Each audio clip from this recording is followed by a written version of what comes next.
উদয়পুর মহকুমার পশ্চিম খোপিলংয়ের বাসিন্দা সীমা নন্দী দীর্ঘ বছর ধরে নিজেকে স্বনির্ভর করে গড়ে তোলার জন্য দেশের প্রধানমন্ত্রীর আহ্বানে তিনি TRLM এর একজন সদস্য হিসেবে নিযুক্ত হয়েছিলেন।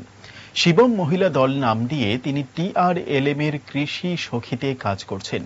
কিভাবে নিজেকে অর্থনৈতিকভাবে স্বাবলম্বী করে তোলা যায় সেই জন্য তিনি টেপানিয়া RT ব্লকের ভিডিও দিব্যশ্রী দাশগুপ্ত এবং TRLM এর সদস্যদের কাছে ছুটে যান। তাদের কাছে অনুপ্রেরণা পেয়ে নিজে জৈবিক পদ্ধতিতে ধান সবজি চাষ করে আসছেন। পাশাপাশি জৈবিক পদ্ধতিতে কিভাবে জৈবিক চাষ করে অর্থনৈতিকভাবে সমৃদ্ধ হওয়া যায় সেই বিষয়ে কাজ করে চলছেন।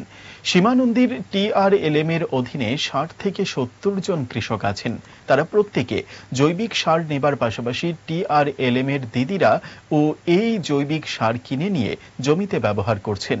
জৈবিক সার ব্যবহারের ফলে মানুষের শরীর ভালো যেমন থাকছে, পাশাপাশি শিশুদের শরীরে পুষ্টিকর খাবার খেতে দেওয়া যাচ্ছে। সীমা নন্দী উদয়পুরের টেপানিয়া RT ব্লকের বিডিও ম্যাডামের সার্বিক সহযোগিতায় নিজে একে অর্থনৈতিকভাবে খুবই ভালো মনে করছেন।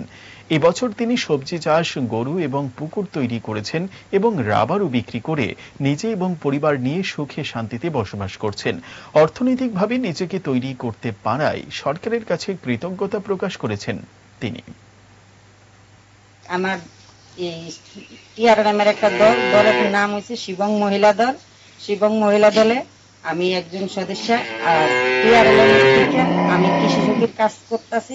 কৃষি সখীর কাজ মানে যে জৈবিক পদ্ধতিতে ধান চাষ, সবজি চাষ করণ। আর এই সবজি চাষ করতে গিয়ে আমি একটা TRLM এর থেকে জৈবিক পদ্ধতিতে কিভাবে জৈবিক সার তৈরি করতে হয় আমি একটা বেড করছি। আমি বেডের মধ্যে জৈবিক সার প্রত্যেক মাসে আমি 100 কেজি সার বানাই। 100 কেজির উপরে বানাই, প্রায় 1000 কেজি। 1000 কেজির উপরে বানাই। 1000 কেজির থেকে আমি সার দিদিরার কাছে ব্যস্ত আছি। দিদিরা সার নিতে আছে, আমি অনেক ডেভেলপ হয়েছি। আর আমার কৃষক আছে প্রায় 60-70 জন। আমার কৃষক সবজি ধান চাষ করতে আছে।